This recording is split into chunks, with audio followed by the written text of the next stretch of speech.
भारतीय किसान संगठन ओडिशा पक्षर भुवनेश्वर रोटारी क्लब ठारे एक सम्मिलन आयोजित हो जाइछि। एही अवसर में भारतीय किसान संगठन नेशनल प्रेसिडेंट राजेंद्र यादव जोग देइथिले। कर्मकर्ता माननकु उत्साहित करबा सह किसान माननकर समस्या उपरे आलोचना करा जाइतिला एवं कर्मी माने शपथ पाठ करथिले वृक्षरोपण करबा पई।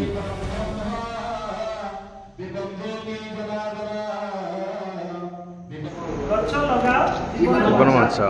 जीवन सब आम करालु ताऊ पाइबा जो गछ लगे आम ड्राइव भी चली किसान हूँ गचर ही आरंभ जेहेतु आम गच ही धान मुग चाष जो करुचे किसान ही आम जीवन जय जवान जय किसान किसान नथिले आम आज जो माटी छिड़ा होइछे खाद्य जो पाऊे किसान ही कार्य तेणु आम समस्ते किसान को सम्मान करवा जमी आप बड़ा काम कर किसान भी आम कम कर देश चाउल नथिले आम ओडिशा चाउल आम आग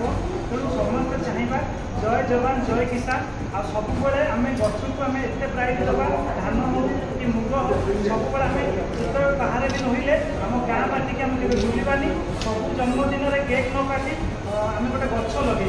जी गच लगे से जो गच बढ़ तो आम जाना आम जीवन आगे प्रतिदिन आम सजगता हवा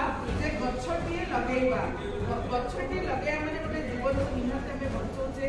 कोरोना समय तार गोटे प्रैक्टिकल एग्जाम जे ऑक्सीजन आमको किणवा पड़ा जे आगामी दिन में ऑक्सीजन अभाव मैंने भी मृत्युवरण आम प्रतिदिन गोटे गोटे गछ लगार शपथ नेबा। जय किसान जय किसान जय किसान जय किसान। एही सम्मिलन रे समाजसेवी सुनीता मुन, सुजाता प्रियदर्शिनी एवं रंजित मल्लिक सह अन्य कर्मकर्ता माने जोग देइथिले। Bureau report traffic TV Odisha.